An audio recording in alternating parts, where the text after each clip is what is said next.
Welcome to Beyond the Numbers, the podcast where conversations about wealth go deeper. This isn't about flashy success or one-size-fits-all advice. It's about real people designing financial lives that align with who they are, what they value, and the legacies they're building. We bring together voices from business, finance, law, and leadership to talk about the moments that shape them and the strategies that sustain them. Here is your host, Chris Everett.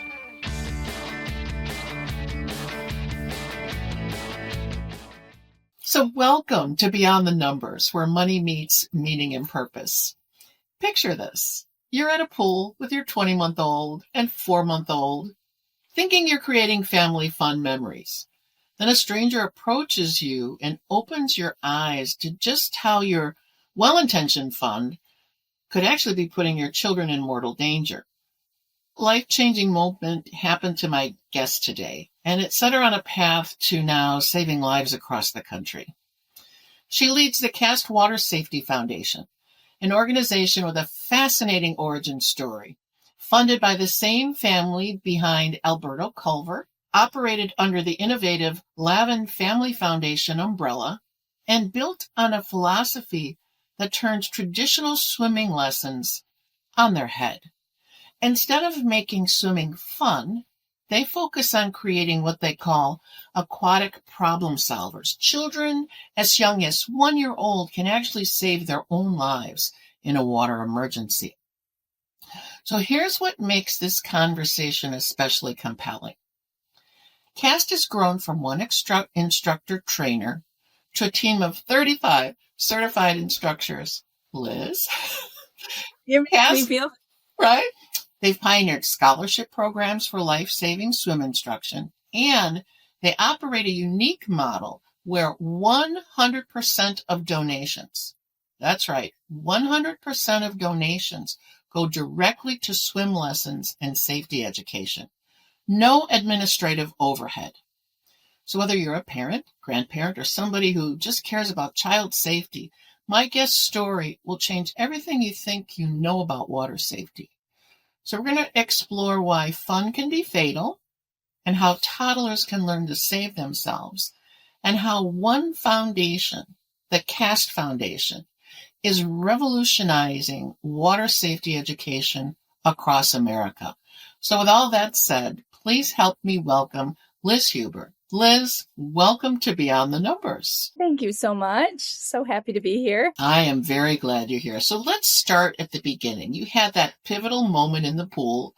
You had very young children. This stranger approaches you and completely changes your perspective on water safety. Can you take us back to that day, what you were doing that seemed so harmless, and what did this person show you? Yes. So we were at a pool in Florida. We were on vacation. I think I might have still been on maternity leave. We were trying to teach our daughter to swim because we knew that on some level that was one, important, and two, would be fun. And we love the water. We're around water all the time. And so she was about 20 months old, and we wanted her to know how to hold her breath and not be afraid underwater. And we were very much subscribing to that water baby culture of let's get them comfortable. So we were kind of throwing her up and letting her plunge under and holding her under for a second or two and then pulling her back out. And she was, I'm not sure if people will just be listening to me or if they can see me, but she was, kind of blinking her eyes and smiling and shaking her hands. And we were cheering for her over and over. She wanted more and more and more to go underwater and then be brought out and be praised for that. Side story, but she has food allergies, and we were trying to order some lunch to the pool, and the chef came out to confirm some order details with us, and he noticed that my daughter seemed to be exactly his daughter's age. And so we talked about all different things and their birthdays and what they like to do. And, in the meantime, my husband's still dunking her under and whatever. And he said, "Hey, can she swim?" And we said, "No, she's one, but we're trying to teach her." And he said, "Oh, have you ever heard of Infant Swimming Resource, which is ISR Self-Rescue Lessons?" We had not heard of that. I had taught swim lessons when I was younger. They weren't super duper effective. And ISR is one of quite a few different certification programs. But he started to explain how someone had actually come to his home at the time. That's more often how they do it in Florida, and guided his, I think, 7 or 8 month old on how to hold roll back and find a float and rest and breathe in that float. We were very interested in that. We thought it would be so cool if our kid could learn to float. And he wrote an instructor's name on a piece of paper. And we later, about 2 or 3 months later, we were back at that same pool on vacation again. We were visiting my mom in Florida. My uncle, who had been with us when we had the interaction with the chef, he said, "Oh my gosh, Liz and Dan, I saw a 2-year-old swimming, like actually swimming, not in floaties, underwater, eyes open, swimming through the pool. And I asked the parent how he learned to do that. And they said it was that ISR thing." So still in the bottom of my purse was this instructor's name, and her name was Fernanda Whitney. And I made my New Year's resolution going into 2017 to set small, manageable goals. And one of the goals was to learn more about this ISR thing. I missed a key element of the story. When the chef was telling us about floating and self-rescue and what his daughter learned, he kind of closed the conversation with, "What you're doing is actually really dangerous," because she's learning that it's so fun to be underwater, and it is, and it can be, but she thinks that you're always going to be there to pull her out. Yeah, it does not send chills through your body right there. I was stunned by the fact that we thought we were acclimating our daughter to the water. And it was just, one of those things, like so many things in parenting of, I need to do this, I need to try that, I need to keep them safe this way, I have to remember this, that, the other. But when we saw that kid swimming again, it really planted the seed. And I wound up calling Fernanda Whitney, the Florida instructor, and trying to convince her to teach my kids and my nieces and nephews, like all in the same week. And she said, "You don't understand. This is a daily program. The way we teach kids to float is with 6 weeks, 5 days a week of daily lessons." And I'm embarrassed now because Fernanda has become a friend and a partner. I didn't know her at the time, and I was being one of those parents. I said, no, you don't understand. There's 6 of the kids, and, we'll make it really fun, and we'll pay you a lot, and I'm sure they can learn a lot in 10 days. And she was like, "No, you don't understand. That's not what this is. That's not how it works. Like, I'm so sorry, but until you can be here for 6 weeks, I can't teach your kid, but you can try to call an instructor in Chicago. There's one there." And so as my New Year's goal, I looked into that instructor in Chicago and waited about 6 months to get my kids into this program that no one had ever heard of. And we started in May. So I guess we waited 5 months.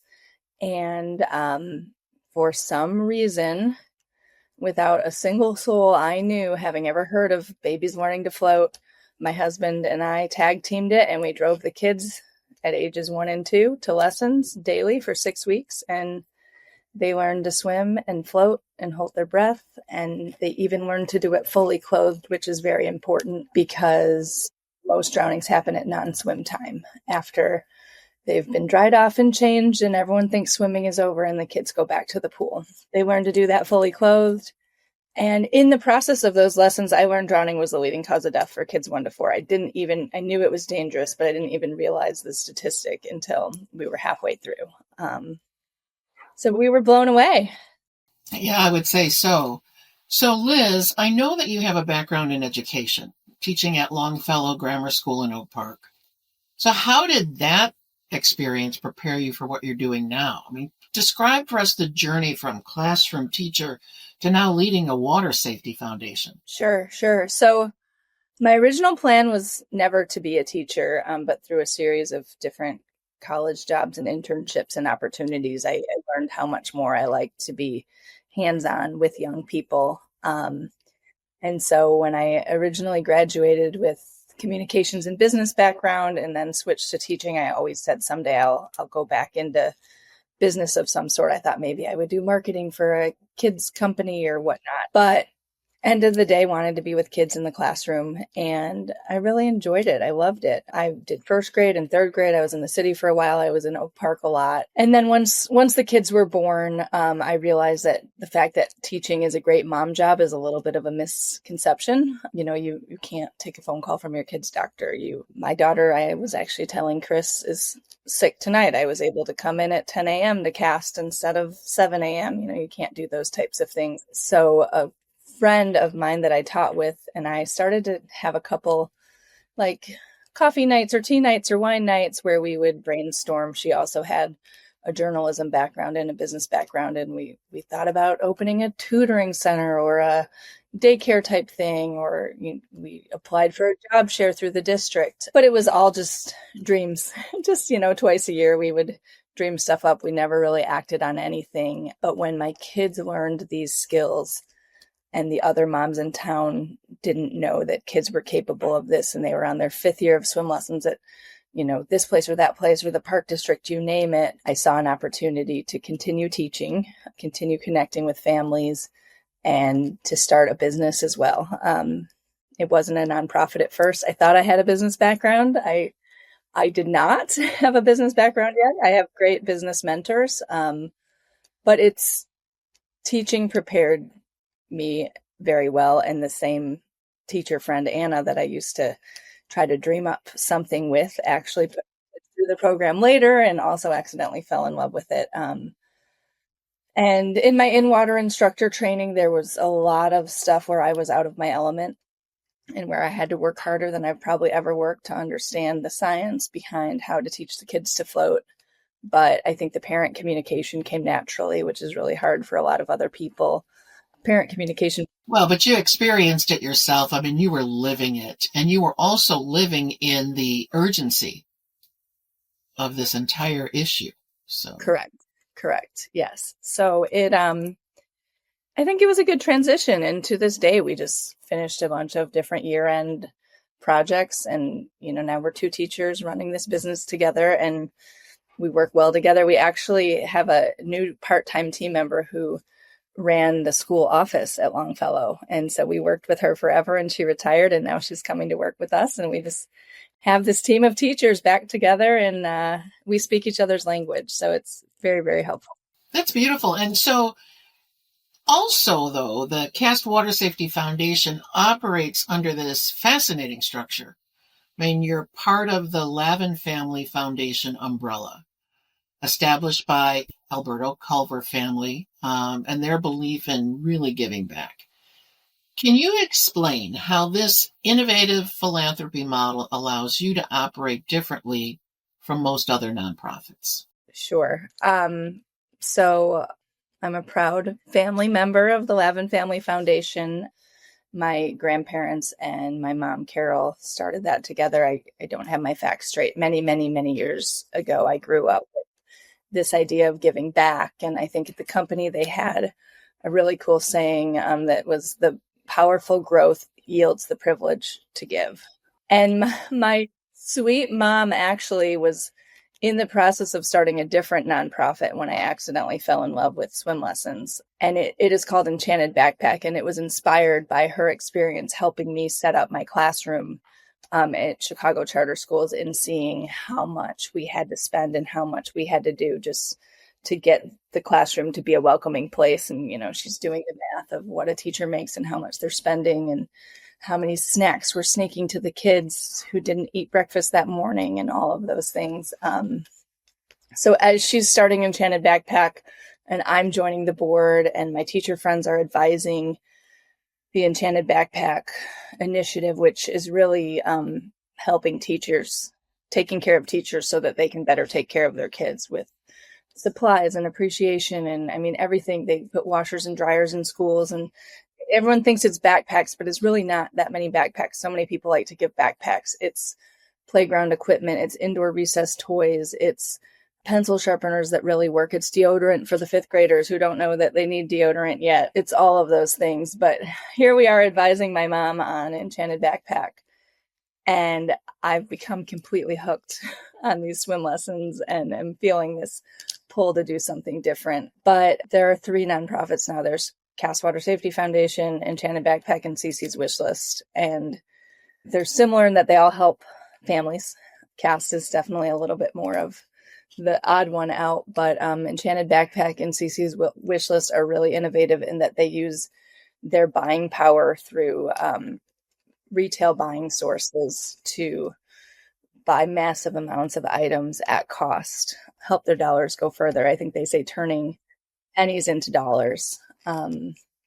So just permission to do philanthropy a different way, is really what makes it innovative. Right. That's real powerful.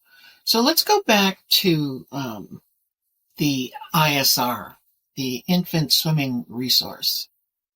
You know, your instructor team, they all carry this extensive and very comprehensive self-rescue swim instructor certification. And so for parents who are listening who might not be familiar, can you explain what this approach is, why it's so different from traditional swimming lessons? What does it mean to create an aquatic problem solver instead of just teaching kids to have fun in water? I know you touched on it a little bit earlier, but can you go deeper, please? Sure. So, and there's several self-rescue certifications. ISR is probably the largest, but there are many others, and we have partners from probably 5 or 6 different programs. And the main crux of this is looking at the statistics that the tragedies are happening to 1 to 4-year-olds. It's the biggest thing impacting a 1 to 4-year-old. And yes, drowning remains a big issue in the older years. But there are lots of other programs that are effective at addressing that. And then we prioritize kids finding their own air. We simulate different ways that they might find the water, and then they're empowered to find their own air. And we always say the most important question to ask your swim instructor is, when and how will these lessons teach my child to find their own air? And we're looking at number 1 cause of death for kids 1 to 4, and approximately 70% of those happening at non-swim time. So that supervision water safety tip doesn't work when you are in the bathroom and they're supposed to be watching Daniel Tiger, or you're flipping the pork chops and they're supposed to be building magnet tiles. And, you know, the trend is that kids who've had a blast in the water and think it's fun and easy will go back to that place, even if it's the rule not to go. It's the same way the rule is not to pull their sister's hair, but of course they're going to get tempted to do that at some point. The rule is not to sneak another cookie, that type of thing. When the pool environment is all fun and games and it's been made to feel easy, they break that rule as well. And the problem is that a kid under 30 pounds can drown and pass away in under 30 or 60 seconds. It's just way too fast. There's campaigns about in the time it takes you to read this Instagram reel, a child could drown. It's silent, it's quick. So we are just teaching them using sensory motor learning with private 10-minute lessons. That's all they need each day because they're young and it's a lot of physical activity. We're teaching them the cause and effect of what happens in the water. They understand that they can't breathe underwater in their own way and that it's much more comfortable when they're breathing at the surface. You know what's cool as I'm listening to this? Not only are you instructing empowerment, you are pushing fear away. This has to make for a really strong kid in so many other areas of their life, I would think. Yes, we have some anecdotal research, or anecdotal data, I should say, where we have an end of session survey, and the amount of parents that say their kids ate better, slept better, behaved better, reached a different milestone. My children both are actually profoundly motor delayed in both gross and fine motor skills. They walked late, they jumped late, they stacked blocks late, they drew a circle late, like very, very late. And they did not have any speech delays.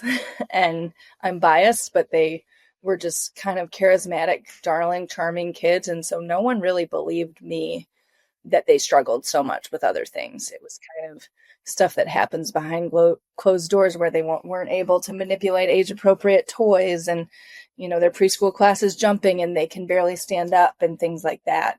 They were able to accomplish the same goals that any other kid accomplishes in the same amount of time. They were on CBS News floating after 5 weeks of lessons.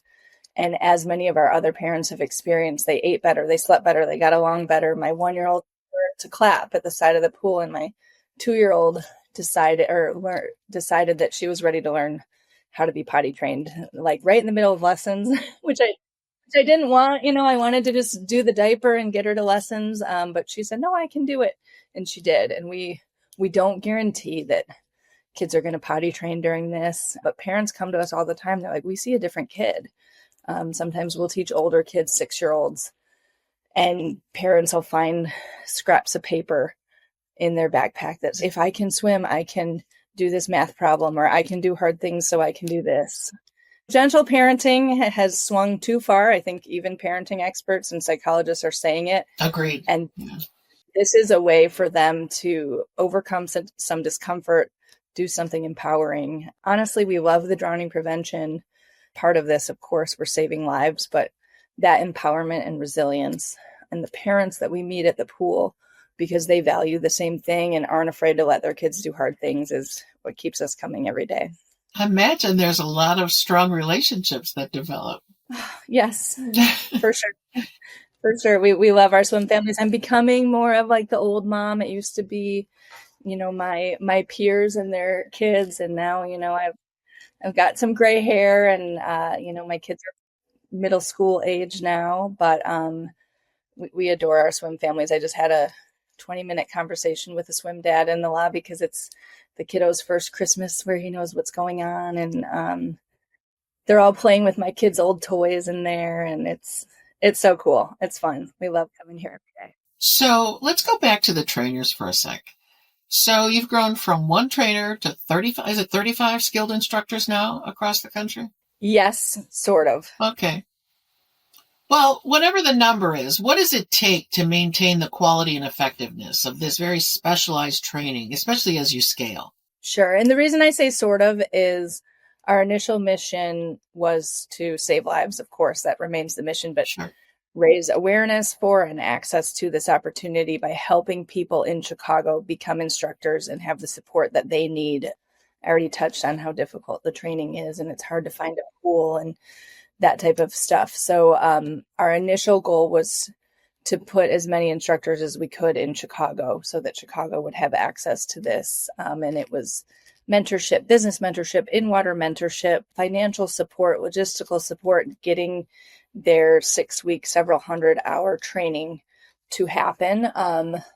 What we didn't expect was that some of the experts from around the country would come to us and say, hey, how do I become a CAS-supported instructor? This seems really cool. And I was like, but what are you talking about? I can't support you. You've been doing this 20 years. We're just learning. And, all in all, what most of them shared was there hasn't been a team like this. There hasn't been a nonprofit collaboration like this. And we've been doing this kind of solo for all these years. And we still want to own our own businesses and have our own independence.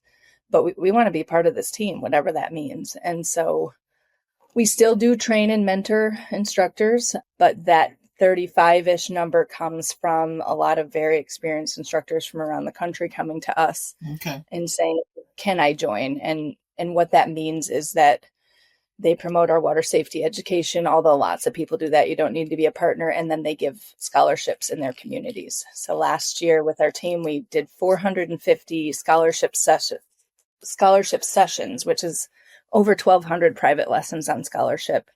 They donate some of their time to do that. And it's allowed us to engage in research projects. We recently helped to fund and facilitate the first ever research study on 1-year-old water competency. Kids did great. It's been published in Injury Prevention. It was done in collaboration with University of Alabama, Birmingham. They have a youth safety lab. And so that just got published in November. That's big news. So the mission remains the same, but the people that are helping us with it are kind of coming from all sorts of unexpected places. Well, and so for my listeners who have a heart to give, many of my listeners do have a big heart. I know CAST was among the first to offer scholarships, like you just described, for self-rescue style swimming lessons. What really drove that decision, though? Because, what kind of families are you really able to serve through this program, besides just in the Chicagoland area? Sure. We're in probably 15-ish states right now. It should be about 25 by next year. And we give partial scholarships to teachers, nurses, first responders, the military. And then we also have scholarships for kids with special needs and physical disabilities.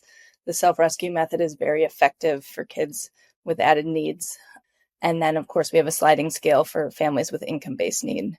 If families can afford $5 a week, we supplement the rest. Some of them can pay half their tuition, and together with the instructor donating some time, we supplement the rest. So great. So a lot of them have a retention ditch in their backyard or a pond in their backyard, or it's just amazing how many people live so close to so much water that, you cannot fence off. Yeah. Well, I do know that your story's getting out there. Even WGN recently did a segment on you and Cass. So what stories or demonstrations do you share that really drive home the life-saving impact of this work? Like, I'm hoping that we can put a link down in our show notes so people can watch that as well. I hope I answer this properly. Yes, we were super honored to be featured on WGN's Medical Watch. So often people think of swimming as recreation, and it should be and it can be, but first kids need to learn how to save their own lives. And I've always found it funny that, if you look back on your own kids' recreational sports, my guess is that their youngest coach was their swim instructor. We've got moms and dads coaching soccer and basketball and football. And then for some reason, swim instruction has been given to the 15 and 16-year-olds at the Park District pools. But this is a life and death thing. So to be on WGN's Medical Watch, where they outlined that this is the number one cause of death for kids 1 to 4, they mentioned the non-swim time statistic, which so many families that have lost kids said, how did I not know this?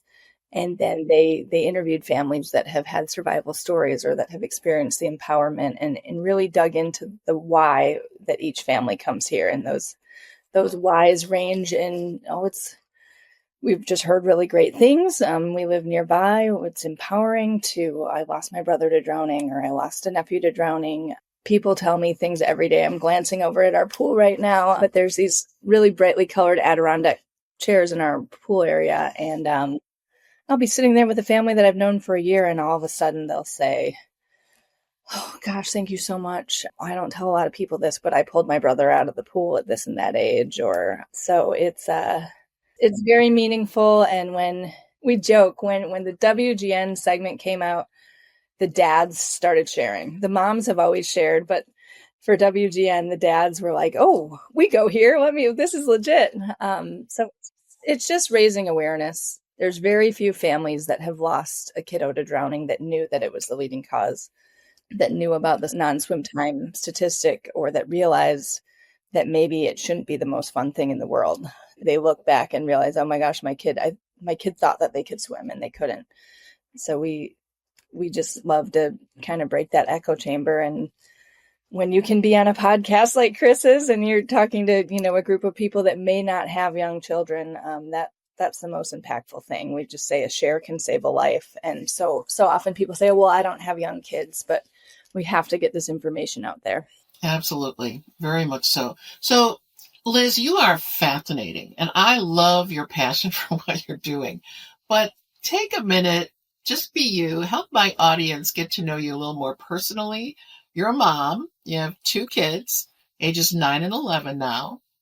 You still maintain close friendships from your grammar school days. How do you balance the intensity of this life-saving work that certainly needs your attention with family time and all the things that happen when you have a family? Staying grounded.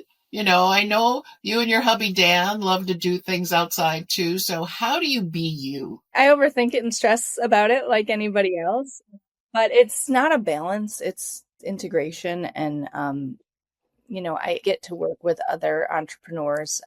Anna and Ashley have both been with me at Cass for 6 years, and Ashley started a business at age 20, and Anna's family also owns a bar and music venue, and my husband started his business when he was young. And so we kind of just get each other as entrepreneurs, and we know that there's no closing time, but that we can work together and be flexible. Just before this podcast, we had a staffing meeting for January of who's coming when, and we don't work any less, but we have the freedom to get up and go to our kids' play or do a doctor's appointment in the middle of the day. And then all of us have put our kids through the program, and we all accidentally became fascinated with this, mission and method and opportunity. And so it's a surprise that we're all here. It's a pleasant surprise. We like coming, but the kids know that they're the why. So they're here often. We chose this location in Forest Park mostly because our kids would be able to ride their bikes after school. They're not quite there yet, but they can get dropped off after school. And we were just driving around and I still have yours, Chris, but they were dropping off cast end of year thank you gifts and ringing doorbells and saying thank you for helping cast. And it's woven in. And we love the people we work with, and they swam here until they were 7 or 8. We had a next level program for a few years. So they made friends. They've had play dates with other people. And there are times that they say, how come you never pick me up from school? Which is not never, but not that much. Or, so-and-so's mom puts a note in their lunch every day. And I'm able to say yes, but because of my job, we have XYZ. And most of the things that we list are the people that we have relationships with. The instructors that trained me, that trained most of our team, are from out of town, and they've stayed with our family for years in our home. And my daughter recently went to summer camp and she wasn't that impressed by it. And I later reflected back. I'm like, oh my gosh, she didn't care that she had a 23-year-old counselor doing her hair and making friendship bracelets with her. They have that from our coworkers. We really have become a family. So it just works. It does. And, so number one, you're working with friends, people that you know, like, and trust. You've become what I think is phenomenal, unemployable, right? You want to forever not be employed by someone else. I know the feeling and the satisfaction of that. Working with your husband, your family, friends in the area, it just makes such a difference. If everyone in your sphere, right, whether they're here in the city, whether they're in other states, can actually get a sense of that. And my guess is that as they come in and they interact with you and the team, they do get that family sense, that grounding that they can then take to other states. Is that too much of a risk, too much of a reach, or does that seem practical? I mean, if I understand what you're saying, it's indescribable. And I should have mentioned my husband before. He helps me every day. He mentors me. He comes to the pool and looks at the chemical room. He's just, as a business founder himself, he's loved to see me move from, frankly, the red tape of the classroom to, the open canvas of this. And yes, we have problems, but not my husband and I at cast, but we solve them together. What I'm saying is that the DNA that you possess, you seem to be allowing it to spill over into other communities as well. It's like, what my mom always said, what you're good at, and you surround yourself with other people that can help you with the other things. And you surround yourself with people that are smarter than you. And quite frankly, my husband loves the house guests. I have not had to learn how to do my daughter's hair for cheer, because we always have an instructor there that had sisters or whatever and learned how to do that. And, they'll cook for our family, and I'm not a very good cook. And it's really collaborative, and the husbands have become friends, and it's the coolest thing. It is cool. Yeah. We have swim instructors whose kids play water polo here in Chicago, and they'll just come crash with us 2 or 3 times a year with their kids for water polo tournaments. And the kids have gotten to know each other. And, I can't imagine. We had a gathering a year or so ago, and it was like half, maybe not half, but like 25% of our friends were instructors. So it's just, we text about what we're reading for fun, what we're reading for business, what would you do with this situation with your kid and their teacher, and it's the best. It reminds me, from a scriptural perspective, you cut me open, I bleed scripture, but when you think about, there's a place in scripture that talks about iron sharpening iron, right? Yes. And that's the sense I get from your community. You guys are all in, not only excelling and seeking to even get better at what you're doing, but you're in each other's lives and you're just sharpening each other as you move through life together. That's what it sounds like to me. Yes. And we have people that come through CAST for a short time and move on and do their own thing. But the theme here is that no one that sticks around for a long time is afraid to be wrong. No one's afraid to ask questions. I actually said at our team meeting today too, we have failed a lot. And I think that's why we made so far. And that makes you stronger. That's right. Yes. When we fail, we support each other. There's no finger pointing. We pick ourselves up, we regroup. And it's the common theme of who spends a long time at CAST are people that are very passionate and very good at what they do, but humble and always learning. Most of our instructors that travel in take a pay cut to be here because they could probably do better at home than our nonprofit prices, but they find value in it. And I get my it. spoiled kids that just keep answering the door to sweet little things that people are sending them at the holidays. And so, well, let's give my listeners a call to action. So if you're a parent, a grandparent, actually, if you're just alive and you're thinking right now, I need to get my kid, my grandchild, or other children that I know into this type of program, what exactly should they do to support CAST Water Safety Foundation? What's the easiest thing? I'm going to make it a little broader. We love support. But we're only in so many places. And this is something that everyone can help. Everyone can help save a life by making sure everyone you know and love knows that swimming should be a child's first sport before ballet, before soccer. Make swimming your first sport and talk about it. Talk about it with other people so that your friends aren't, dealing with a tragedy and saying, why didn't I know this was the leading cause of death for kids 1 to 4? If you own a pool or you go to a pool or you rent a vacation home, first choice is a 4-sided designated pool fence from a real pool fence company, not something that kids can climb, with self-latching, self-closing gates. And I know I'm not answering your question, but I have to do it anyways. No, you are. I love this. Do it. If a kid is missing, you check the water first. Check the bathtub, check the bathrooms, check anywhere that water could be. Any other trouble that they're getting into, they have a much better chance. If it's oncoming traffic, a car really might see them. They might know to look both ways before they cross the street. But so many kids don't yet know not to jump into a pool. And we say skills before thrills. So if your child cannot swim and float, they're not jumping in yet. You're not catching them every time they jump in.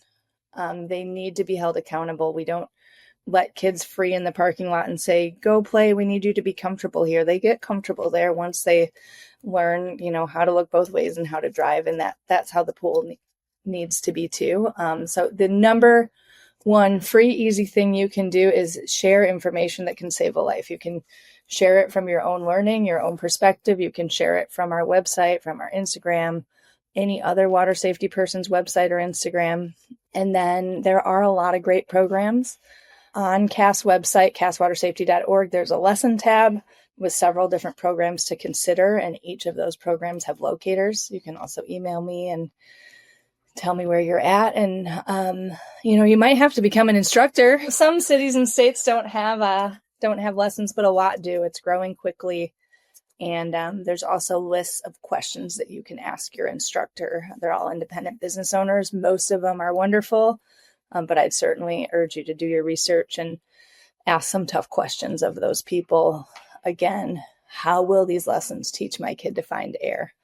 And how long will that take? So the first time I came to your place, it was through the chamber. And I was like, what do you mean? This is dangerous. Then I really got excited about it. I wanted to have you as a guest. But then you invited me out to the golf course. And I listened to that woman talk about a story where all of these highly educated people, not drinking, kids all over the place, having a great time, relaxing at the end of the evening, and all of a sudden there's one kid missing. I could hardly contain myself listening to that woman. All of these doctors and professional medical people could not save that child's life because in that minute he was gone. The doctors didn't know it was the leading cause of death for kids 1 to 4. So this is such a powerful story. I am so glad you were a guest today. I really appreciate you taking the time to be beyond the numbers. Certainly where money meets meaning and purpose for you. Thank you so much, Liz. Appreciate you. Thank you so much. Have a great day. Thank you for everything. Bye-bye. Beyond the Numbers podcast requires more than a conversation. It takes action, research, and collective wisdom. If today's episode resonated with you, we'd love to hear your insights. Join the conversation and help us shape the future together. We'll be back with more stories, strategies, and real-world solutions that are making a difference for everyone. In the meantime, be sure to subscribe, rate, write a review, and share it with someone you think would benefit from it too. Thanks for listening, and we'll see you on the next episode.